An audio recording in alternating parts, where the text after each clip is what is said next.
Major Padmapani ಆಚಾರ್ಯ.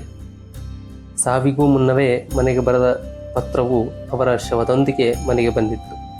ಆ ಪತ್ರದಲ್ಲಿ ಬರೆದಿದ್ದೇನೆಂದರೆ, ಸಾವು ನೋವುಗಳ ಬಗ್ಗೆ ಚಿಂತಿಸುವುದು ಬೇಡ. ಈ ವೃತ್ತಿಯಲ್ಲಿ ಇದು ಕಟ್ಟಿಟ್ಟ ಬುತ್ತಿ. ನಮ್ಮ ಹಿಡಿತದಲ್ಲಿ ಇದು ಇಲ್ಲವೆಂದರೆ ಇದರ ಬಗ್ಗೆ ಚಿಂತಿಸುವುದು ಏಕೆ? ನಾವು ಸಾಯುತ್ತಿರುವುದಾದರೂ ಒಳ್ಳೆಯ ಕಾರಣಕ್ಕೆ ಹೊರತು ಮತ್ತೇನೂ ಅಲ್ಲ. ಭಗವದ್ಗೀತೆಯಲ್ಲಿ ಅರ್ಜುನನಿಗೆ ಕೃಷ್ಣ ಹೇಳಿದ್ದು ಇದೇ ಅಲ್ಲವೇ?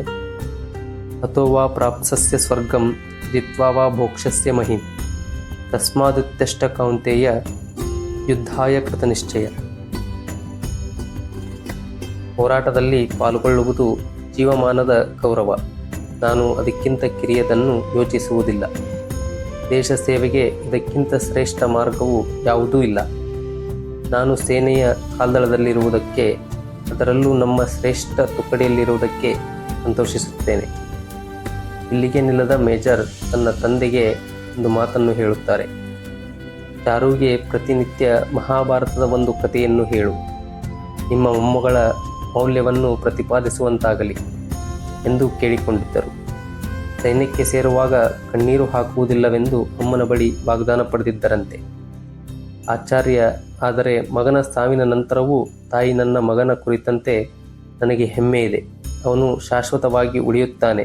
ನಾನು ಹಾಗಲ್ಲ ಎಂದು ನುಡಿದಳು ಆ ಮಹಾತಾಯಿ.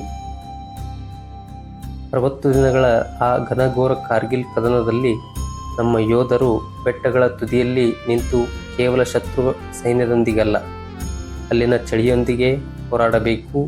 ಸಿವಿನೊಂದಿಗೆ, ಒಬ್ಬಂಟಿತನದೊಂದಿಗೆ, ಭಯದೊಂದಿಗೆ, ನೆನಪುಗಳೊಂದಿಗೆ, ಪ್ರತಿ ಕ್ಷಣ ಸಾವಿನೊಂದಿಗೆ ಹೋರಾಡಬೇಕು.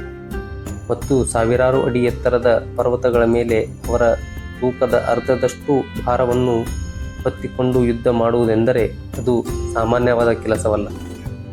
ಇದರ ಮಧ್ಯೆ I paid the price from my country ಎಂದು ನಗುತ್ತಾ ಸತ್ತು ಮಲಗಿದ್ದ ಆ ಹುತಾತ್ಮ ಸೈನಿಕರ ದೇಹಗಳ ಈ ಮಹಾಕದನದ ವಿಜಯಕ್ಕೆ ಈಗ 25 ವರ್ಷಗಳು.